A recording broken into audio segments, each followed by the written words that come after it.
在悬疑烧脑的影片里有这样一部作品，导演仅仅用1间屋子和5万美金，就拍出了令无数影迷烧穿脑壳的经典神作。剧情里的每段对话和每个场景都是细节铺垫，镜头的剪辑和演员的台词也都是随机的。尽管它的上映时间已经超过10年，但时至今日仍然被大家津津乐道，赞叹不已。或许有人已经猜到了它的名字，而它就是烧脑电影界的天花板——彗星来的那一夜。为了方便大家能够一次性看懂，我将从最简单的故事版本开始讲起，然后由浅入深地告诉你导演到底有多牛逼。故事发生在一个很普通的夜晚，女主艾米丽一边开车一边和男友打着电话，他们的谈话内容很奇怪，但又说不出具体的奇怪在哪里。这时手机突然没了信号，紧接着屏幕也出现了诡异的炸裂。来不及想太多，他还要驱车前往朋友家参加聚会。当来到聚会地点后，这里已经提前来了一位朋友，热情地和房子的2个主人打过招呼。艾米丽迫不及待说出了刚才的诡异，在场的3个人听后很是吃惊，纷纷猜测可能是彗星导致的，因为新闻里报道说今晚有一颗彗星划过，还说有可能会造成类似现象。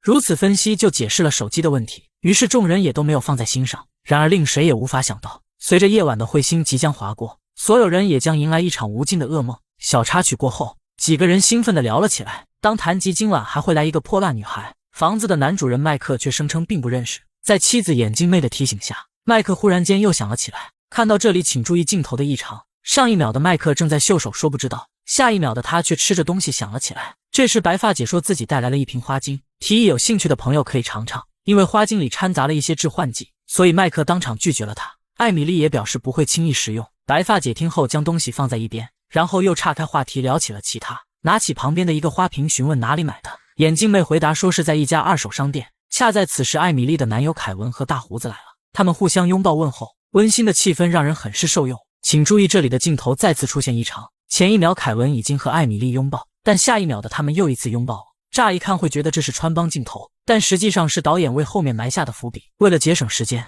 接下来类似的镜头不再赘述，我会在结尾处予以统一解释。现在这栋房子已经有了3对情侣，分别是艾米丽和她的男友凯文，白发姐和她的丈夫大胡子，以及房子的主人麦克和他的妻子眼镜妹。谈话间大家又聊到了泼辣女孩，这不禁让凯文有些尴尬，因为所谓的女孩凑巧是他的前女友。片刻之后，艾米丽和男友撇开众人聊起正事。凯文想让女友陪自己到越南出差，但艾米丽还没有想好要不要去。就在凯文步步紧逼想要答复时，最后一对情侣也赶了过来。如同刚才的情形，众人再次热情地打起招呼。这个笑容灿烂的女人就是大家说的泼辣女孩，她曾经是凯文的前女友，因为身着红色衣服，我们暂且称她为红衣女。艾米丽对此有些戒备，毕竟他们之间是情敌关系，但还是礼貌性地打了招呼。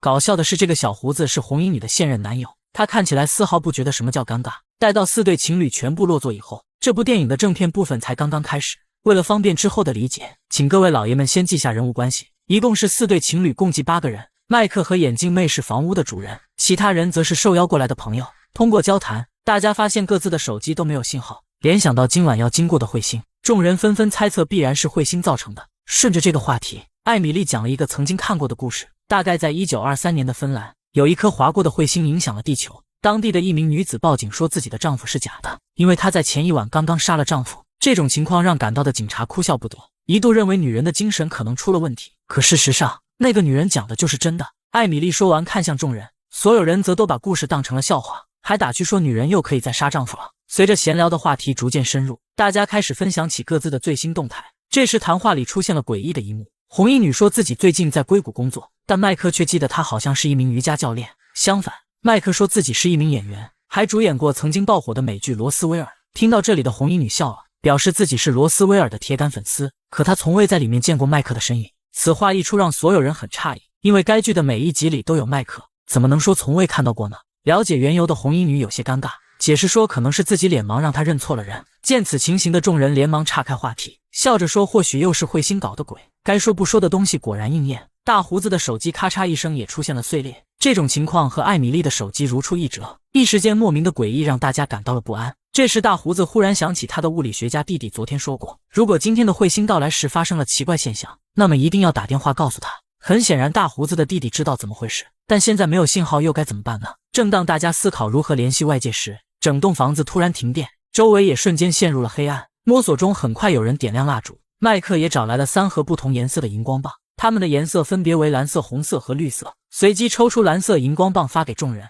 所有人也从短暂的惊慌中安定下来，通过窗户发现整个小区都停了电，唯独除了2个街区外还有光亮。出于好奇，大家纷纷拿着蓝色荧光棒走了出去。外面黑漆漆的，看不清路，每走一步都是凭着感觉向前挪动。等到穿过一片漆黑无比的区域，麦克率先看到了不远处的一栋房子，那里灯火通明，非常醒目。猜测房屋的主人可能有发电机。这时有人抬头看见了天上的彗星，它正拖着一条长长的尾巴慢慢划过。众人仰天赞叹几句，没有过多停留，转身又迅速回到了屋子。此时诡异的一幕再次发生，刚才餐桌上正用的绿酒杯竟然碎了。忽然想到之前突然裂屏的手机，众人立刻意识到这可能还是彗星的影响，眼下必须赶紧联系大胡子的弟弟，说不定就能知道如何应对。一番杂乱无章的讨论后，大胡子决定出去借用对面的电话，而这也是目前唯一可行的办法。为了安全起见，众人让小胡子也跟着一同过去。待到2人离开之后，其他人只好坐下来等待结果。这时艾米丽又想起一个关于彗星的故事，听描述正是著名的通古斯事件。据说有个彗星在西伯利亚的上空发生过爆炸，当场直接摧毁了上百公里的树木。就在大家沉浸故事其中时，门口突然传来了剧烈声响，就好像有一头猛兽在撞击大门。凯文随手拿起一根棒球棍上前查看，却发现外面连个影子都没有。然而此刻的众人充满了恐惧，毕竟未知的事物才会让人害怕。慌乱中，整栋屋子突然恢复电力，原来是刚才的麦克去开启了发电机。紧接着出去的大胡子和小胡子也回来了，注意到大胡子的头部有伤，小胡子还带回了一个奇怪的盒子。众人询问盒子里是什么东西，小胡子却说是大胡子丢下的。听到这里的众人连忙询问大胡子，可大胡子却声称自己什么都不知道，还指责小胡子不应该乱拿东西。这句话明显话里有话，似乎是他发现了什么秘密。好奇的众人立刻打开盒子，里面除了一个奇怪的乒乓球拍，还有一封沉甸甸的信件。令人费解的是，里面竟然全是他们这些人的照片，而且每张照片后面还写有一个数字。如此匪夷所思的场面让人不寒而栗，难道这其中暗藏着什么阴谋吗？震惊的怒斥大胡子到底怎么回事，而大胡子也不得不讲出了实情。原来当他们赶到对面后，大胡子本想敲门去求助，可他却在窗前看到了可怕的一幕，里面的陈设和这里一模一样，同样的餐桌，同样的大家，也就是说他看到了和这里一模一样的8个人。此番言论立刻在人群中炸开了锅，这种天方夜谭的事情怎么可能呢？大胡子说自己也不敢相信，所以才急忙拉着小胡子赶了回来，慌乱中还摔倒磕破了脑袋。看着令人脊背发凉的照片，所有人心中蒙上了一层阴影。这时大胡子想了想，决定再去一次，如果对方都在，那么就进去调查下怎么回事，如果没有人在，那就留下一个字条说明情况。说完便坐下来开始书写留言。恰在此时，门外晃动了一个黑影，警觉的凯文赶紧上前查看，外面空荡荡的没有人影，可门板上却贴着一张字条，而字条的内容竟然和大胡子写的一模一样，关键是笔迹也是一模一样。突然的诡异把所有人吓傻了，任谁也不会想到会有这种事情发生。片刻之后，眼镜妹找来了2种创可贴敷贴伤口，大胡子则选择了普通的材质。如此稍作安顿，大家又聚在一起开始思考怎么回事，并尝试找出盒子里的照片所表达的意思。一共8个人8张照片，背面的数字如果按规律能从1排到6，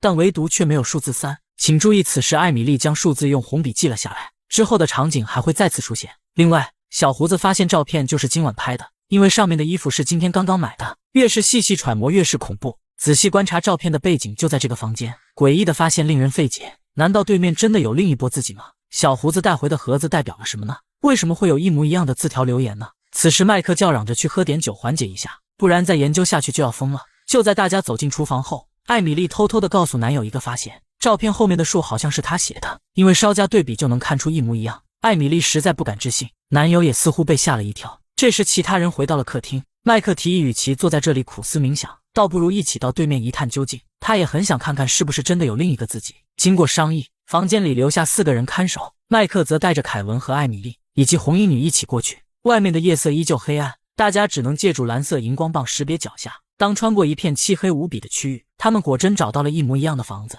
透过窗户观察，里面果真有一模一样的自己。虽说来的目的是想进去交流，但真正看到瘆人诡异的场面之后，所有人再也没了来时的胆量。然而就在4人准备返回房子时，更加恐怖的一幕发生了。拐角处竟然同样的站着4个人，而他们正是拿着红色荧光棒的另一波自己。此刻的所有人被吓得目瞪口呆，下意识地朝着各自来时的路拼命狂奔。此番经历让众人相信了大胡子，但他们依旧猜不透问题出自哪里。这时艾米丽忽然想到一处关键，2次出门后都经过了一片漆黑区域，会不会是那个区域复制了时空呢？说到时空，众人恍然大悟，一定是彗星搞的鬼，纷纷嚷着找一本关于彗星的书拿来看看。受到启发的白发姐打断众人，她记得大胡子的弟弟有一本物理书落在了车里，说不定在那里面就能找到答案。事不宜迟，将车内的物理书取回来。而这本书果真可以解答现在的所有疑惑，里面讲述了量子力学的相干效应和薛定谔的猫。简单来说，就是当彗星划过地球时，周围会产生一个平行世界，且两个平行世界之间可以互相走动，这就解释了大家为何会看见另一拨人。书中警告千万不要和另一个世界的人产生交集，因为一旦自己迷失在另一个自己的世界里，那么当彗星离开之后，自己就再也无法回到原来的世界。至于艾米丽说外面有一片特别明显的黑暗，所以那里有可能是通往另一个世界的转换中心。听完解释，所有人大概明白了怎么回事，不过还有一些未解之谜，比如为何字条还未送出去就收到了同样的字条呢？再比如盒子里的照片和数字又表达了什么呢？有人认为这是平行世界之间的不同之处，或许大家的想法都是一样的，但在选择时发生了微妙变化，比如我们使用的是蓝色荧光棒，而他们使用的则是红色，因此字条可能是某种选择促使了两种结果。至于盒子里的照片和数字，或许是对面在玩什么游戏，正巧被当时赶到的小胡子拿来了。现在的大家犹如薛定谔的猫，如果想要避开出现不同的结果，那么只能躲在房子里等待彗星离开。听到这里的麦克完全不认同，他想冲到对面杀了另一个自己，这样就能保证不管彗星怎么影响，世界上始终只有一个自己。凯文赶紧劝他别乱做决定，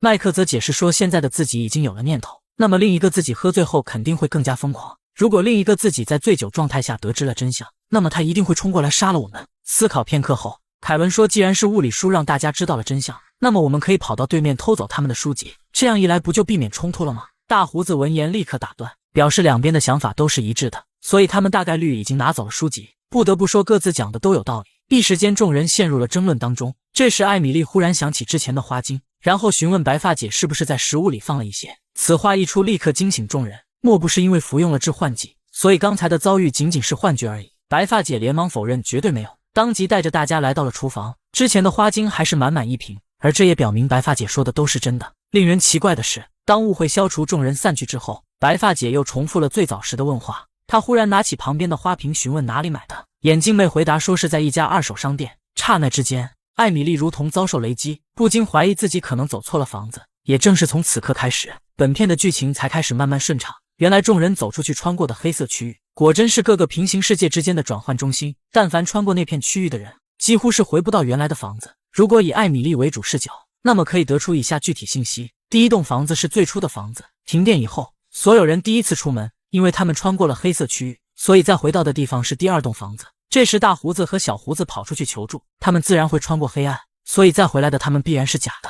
紧接着艾米丽等四人走出去查看，他们同样穿过了黑色区域，所以四人回来的地方是第三栋房子。这时候除了艾米丽和凯文、红衣女和麦克，那么其他人则都是假的。明白这其中的缘由后，接下来的观影会十分顺畅。就在艾米丽疑惑自己所处的环境时，麦克则悄悄拉着凯文来到阳台，然后偷偷说了一个极其隐晦的秘密，他想去到对面给另一个自己送一封威胁信，这样另一个自己就不会发酒疯了。与此同时，大胡子和小胡子也在悄悄预谋着什么。只见两人同时拿出身上的荧光棒，而颜色却是鲜艳的红色。原来两人并不属于这栋房子，他们要悄无声息地离开这里。临走时还带走了桌上的盒子和物理书，以及一个烤箱手套。或许这些东西是一种凭证，借此就能找到原来的时空。等到众人发现两人失踪时，所有人还不知道发生了什么。这时麦克晃悠悠地从外面回来，凯文便询问他出去干了什么。麦克说自己去送了一封威胁信，还试图去偷对面车里的书籍。凯文说你就出去了5分钟，怎么可能做了这么多事情呢？麦克听后立刻否定，表示出去至少有1个小时。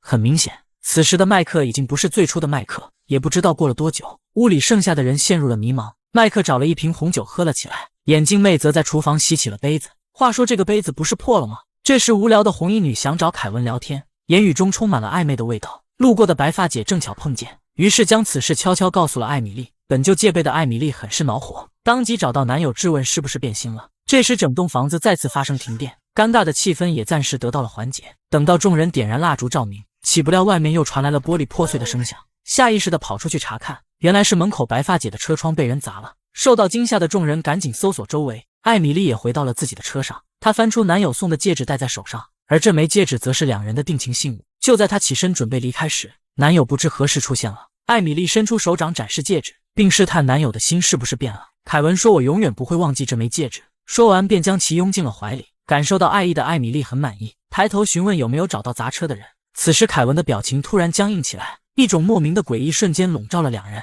很显然此凯文非彼凯文。聪明的艾米丽没有声张，她悄悄地回到了刚才的房子，再次伸出手掌试探男友，可这个凯文却表现得十分敷衍。由此可见，之前的担忧是对的，男友已经不爱自己了。这时红衣女发现黑暗中有人影晃动，紧接着是大胡子和小胡子回来了。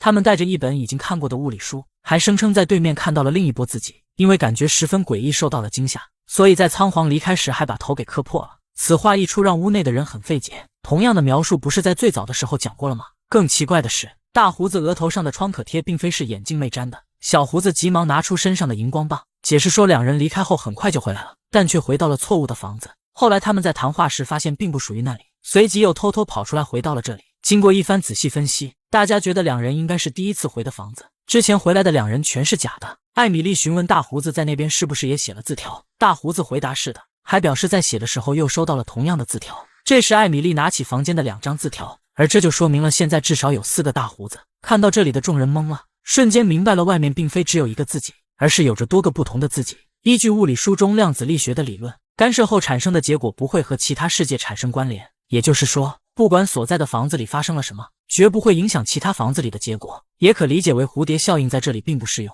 眼看出现的情况极为复杂，于是众人决定给房子做个标记，而这样就能确保各自不会迷失在其他世界。小胡子提议利用筛子的方式给所有人随机编号，然后将编号写在各自的照片后面。这样一来，就算其他时空的人也想到了这样的方法，那么彼此间的数字也必然不会相同。之后用盒子将照片装起来，并放在房子的门前当做提示。如此一来，就算有人走错房子，可当他们看到盒子里的东西不一样时，自然就会明白这里不属于他们。说到这里，忽然想起之前看到的盒子和照片，大家才恍然大悟，其用途就是所谓的标记。在确定好方法后，各自开始准备必须的道具。麦克找来了家里收藏的众人照片，其中唯独少了小胡子的。这时眼镜妹拿来了一个盒子，而这个盒子竟然和第一次看到的一模一样。此时的小胡子因为没有照片，所以也只好现场重新拍了一张。之后的流程进行得很顺利，艾米丽也将各自的编号写在了照片后面。为了增加辨识度，大家还随机选了一件物品放进了盒子，而最终他们选择了一个酒杯垫子。想到之前看到的乒乓球拍，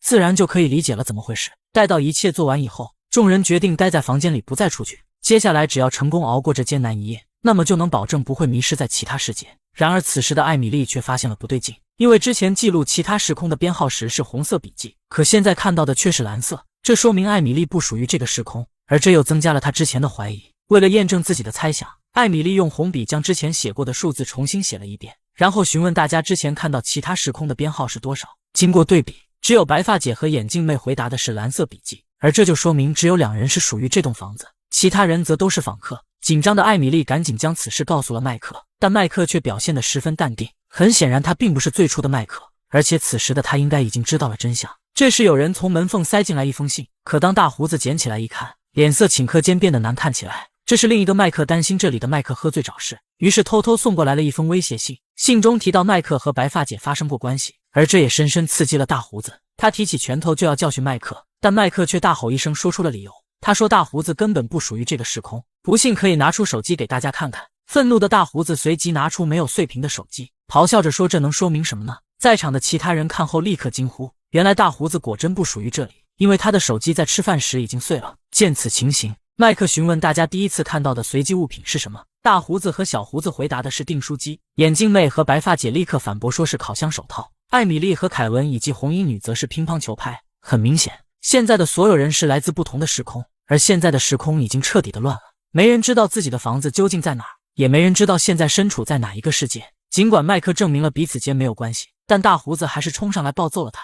因为不管在哪一个时空，麦克总归是和白发姐发生过关系。倒霉的麦克刚刚被人揍了一顿，岂不料这时又冲进来一个新的麦克，他对着这里的麦克就是一顿乱揍。很显然时空错乱已经超出了想象，而这也验证了之前麦克想杀另一个自己的想法。就在大家查看麦克时，白发姐的鼻血掉在了红衣女身上，因为晕血的原因，红衣女瞬间惊慌不已。见此情形的凯文赶紧上前抱住了她。随着眼前的场景越来越离谱，慌乱的艾米丽却渐渐冷静了下来。自己本就不属于这个时空，就连身边的凯文也根本不爱自己。既然如此，待在这里又有什么意义呢？一念及此的艾米丽转身离开，丝毫不再留恋这里的每一个人。此时门口又有了新字条，她在暗示着正有恩的自己开始了噩梦。最后望一眼屋内的朋友，艾米丽重重地关上了门。她不知道下一步应该去哪里，不过却在走出黑暗后得到了答案。她想找一个没有争吵和背叛的聚会，可一个接一个的房子却让人很失望。于是艾米丽一次又一次地穿过黑暗，试图找出一个接近理想的恋人和朋友，通过观察，其他时空出现了多个可能，甚至有的凯文和自己根本不是恋爱关系。望着天上即将消失的彗星，艾米丽知道留给自己的时间不多了。几经查看，终于找到一栋房子，这里充满了欢声笑语。仔细观察，他们还没有发生过停电，也就是说这个聚会也仅仅是刚刚开始。周围的朋友们也很和谐。屋内的艾米丽穿着长筒袜坐在男友身边，幸福洋溢的气氛不言而喻。既然注定无法回到最初的时空，那么艾米丽为了生存必须选择一个，而这个时空则是她最想要的。此刻的艾米丽开始黑化，她先是潜入厨房偷走白发姐的花巾，然后来到外面敲碎了白发姐的车子。所有人听到动静立即出门查看，并纷纷去检查各自的车子。而就在长筒袜艾米丽想拿取重要的戒指时，艾米丽则悄悄来到了身后，并用携带的花巾迷晕了她，随后将其拖至后背藏了起来，然后迅速更换了两人的衣服。之后艾米丽从容地回到屋内，一切就好像根本没有发生过。这栋房子能给她最理想的生活状态，包括男友对自己的感情也是。然而就在众人走出去观看彗星时，刚才被打晕的艾米丽突然爬了进来，哆嗦中还摸进了卫生间。奇怪的是，这个艾米丽穿的竟然是短袜。见此情形的艾米丽已经没有退路，她慌忙锁好卫生间的门，然后拿起马桶盖朝着自己砸了下去。这一下让其非死即伤，艾米丽也趁机将自己丢进了浴缸。或许是因为紧张，她发现手上的戒指掉了，所以不得不取走了另一个自己的戒指，最后才仓皇逃回了客厅。此时的红衣女和小胡子正巧离开，可艾米丽却体力不支晕了过去，之后便什么也不记得了。次日清晨，睡醒的艾米丽有些恍惚，她看到大家都在忙着整理，仿佛什么事都没发生一样，匆忙来到昨晚的卫生间查看。白发姐正好从里面走了出来，看到这里的艾米丽不禁愣住，难道大家没有发现另一个自己吗？总不会是昨晚的一切都是梦吧？满腹疑惑地来到外面，昨晚白发姐的车子确实被砸了，但车内的量子书籍并没有被拿走，很显然这一切并不是梦。可消失不见的另一个自己去哪了呢？这时男友凯文走了过来，他关切地询问女友怎么样了，还顺势递上了昨晚掉在卫生间的戒指。而就在此时，凯文的电话响了起来，但号码竟然是艾米丽打来的。随着凯文的表情越发变得凝重，本片也到此宣告了结束。这是一部很多人看了 N 遍都看不懂的电影，只因导演给的线索太过隐晦。以上的解说看似有些简单，但实际上它还有一个更烧脑的版本。依据影片中出现类似于穿帮的镜头，其实是在告诉我们从头至尾的故事是拼接的，也就是说每段剧情发生时根本不在一个时空里。按照这个思路，导演将每段时空的一小段拿出来，然后拼在一起构成了一个故事，而这也正是此片最牛逼的地方。仔细回想，电影一开头打电话奇奇怪怪的，就是说明了各个时空是混剪在一起的。